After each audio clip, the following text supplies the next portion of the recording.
at Traverse Bay Area Intermediate School District, and I've been working there now for 10 years. Before that, I was at a phys ed, health, and social studies teacher in Northport, along with athletic directing, along with varsity soccer coach, senior advisor, senior coach, middle school basketball coach. Okay, you get a small school, you have to wear a lot of hats. And so before that, a lot of people always ask me my story. It was like, how did you end up here? And I just stare at them. And I was like, what do you mean? They say, well, how did you end up here? And so I get right away what they're trying to get at. So how I ended up here ties into my story just a little bit as far as health goes. My parents were migrant workers, so I spent half my time in Florida and my other time up in here in Michigan, up in Northport, was where we did most of our work. And we did some work down in Dowagiac, Michigan. We did that for about 15 years. And to start out during those 15 years, growing up in Florida, I ate a lot of Southern food. I ate a lot of fried chicken, I ate a lot of fried fish, I ate a lot of fried pork chops, a lot of fried stuff, a lot. If it wasn't fried, it was baked down in a lot of butter, a lot of cream, flavorful. And that's kind of what my culture, my family was like. A lot of salt, a lot of seasoning, everything else like that. And that's kind of how I grew up. To me, I really didn't know what a salad was unless it started with potato or pasta, all right? And then, I don't know if you guys were the same way, but growing up having a salad, it was loaded with, actually, I loaded mine up with French back then. I didn't really find out about ranch, Michigan gravy until I came up here. And so we was loaded up with those kind of things to enhance the taste. So I thought I was eating healthy. I have my protein, I have my dairy, I have my vegetable. I was always eating fruit because we were migrant workers. So I thought I was eating healthy. Back then, probably, yeah, because I was a really active kid. I couldn't sit still for a minute or two, and now I see why I'm very frustrated with my oldest kid at times. But that was me. I was an active person. And so when we moved up to Northport year-round, it's a complete different setting. Salad bar, we had a salad bar, and I'd never remember having a salad bar in Florida. And it was just a different, for me, it was a different way of eating.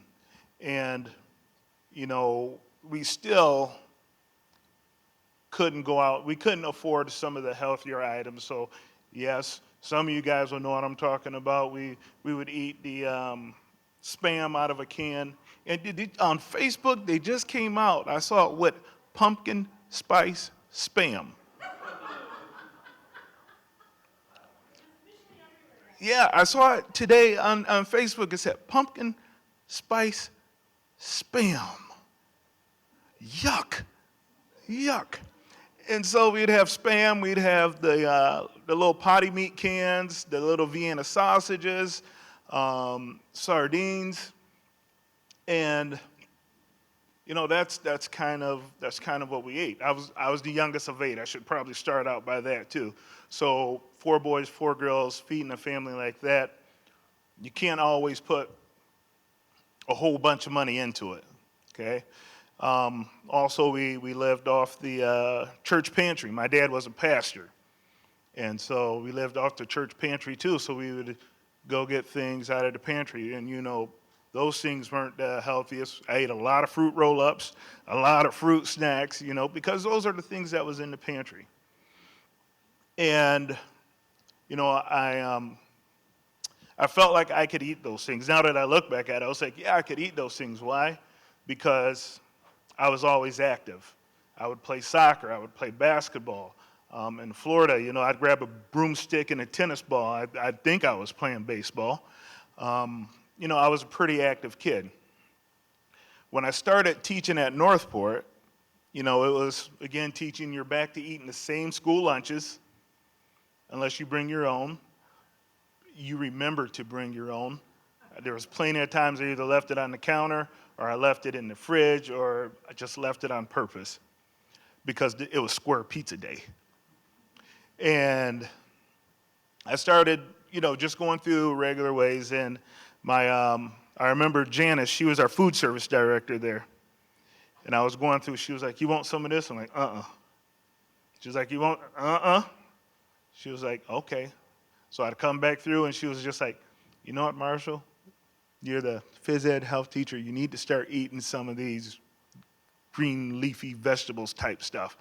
As she said, "You have to be a role model."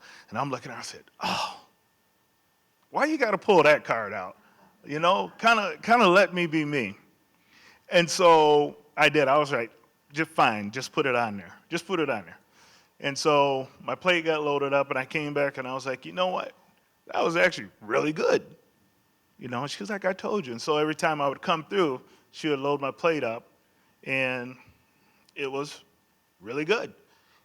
And so I started eating more vegetables. Fruits was no problem. I could eat fruit all day. Veggies, I had a problem. If they weren't green beans or collard greens cooked down with some bacon grease or something like that, don't put them in front of me. I don't want to hear about it. But my attitude has changed. And with that change of my attitude, I was also coaching athletes. I was coaching there, and I was the athletic director there. And it's a small school, so you can have an impact on a lot of kids in just a small area. And so one of the things that I did as athletic director is I was like, "Pop machine's gone." And people had a fit. It was like, "No, you can't get rid of the pop machines." And I was like, "Well, I kind of got the keys, so I can." All right? Gatorade gone. You can't get rid of the Gatorade. I got the keys, so I kind of can. But I did bring in more water. I brought in the flavored water. I brought in the Gatorade Zero. Met them halfway. We meet them halfway because we got to make the kids happy because it's about the kids. And, that was one of the things I did. Another thing I did was when we go to these away games, we come from Northport or wherever we go, what's the first thing you do after the game? You stop at McDonald's. You stop at Burger King. And I started noticing the kids, I'll have a double Whopper, a large fry, and I was like, "Come on, man, we just played a soccer game. You just ran all day. You just burned all these calories, and now you're putting these nasty calories back in." And so I called on the parents to start making food for us to take on the bus. All right? One, it made it easy as a coach that I didn't have to manage all these kids in Burger King. All right? And two, they started eating healthier themselves. They would pack carrots and celeries, the usual stuff, sandwiches, and it kind of started leading the way towards a healthy, better life for them. As I left Northport, maybe some of them clapped because I was like, "No Coke, no pop, no nothing. You can have juice, you can have water, you can have unsweetened iced tea," but sometimes I would have my thing of, Southern extra sweet tea on the side. But those are some of the things that I tried to put in place for the kids. And some of them understand it. They get it now. At that point in time, they were a little upset with me. They was like, "MC, we can't." I was like, "You can do it. You can do it. You can do it." And so that was one of the things that I did also. As I left Northport, as you talk about all the things that I did, I left Northport, I went to the ISD working as the health coordinator there. It was more of a desk job. So instead of me being in the classroom, being in the gym, which is the building, the class is actually physical education.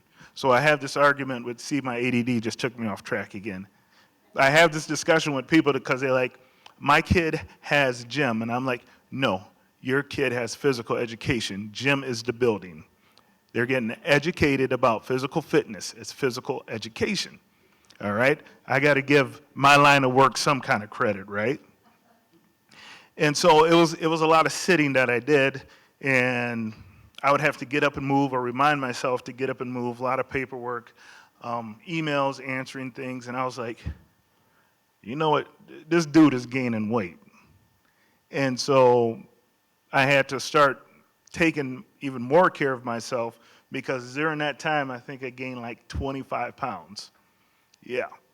And I was going to soccer training still, and as a coach, I heard this guy tell a story, and this is the story that I share with my kids because, especially now, even I coached my oldest son. They're 15 now. That group of kids is 15. The group of kids that I'm working with now are 12 and 11, and I started noticing some of their eating habits and some of the things that they were doing, and some of the things that my kid was doing, and I know that others were doing it because they were doing it with him. And so I brought them all in. I said, guys, come here. Come here. I said, if you don't mind me asking you, if you had a dream car, what would it be? No holds barred. What would it be? Yeah. You like bikes? What's your dream bike then? A Trek bike. So, if you had this very high dream Trek bike, would you make sure the tires are taken care of? Would you make sure that your chain is oiled? Would you get it checked up every once in a while? Yeah, you would. And so when I asked the kids that about the cars, it was like, yeah, the oil change and all that, we keep it washed and all that stuff. And I said, now, imagine that car as your body. I said, imagine that car as your body. And then it kind of kicked in, and I said, yeah, you only get one. So with your body, you need to take care of it. You need to put in the necessary things in that car to keep it running. You need to keep it clean, right? And it was all like, yeah.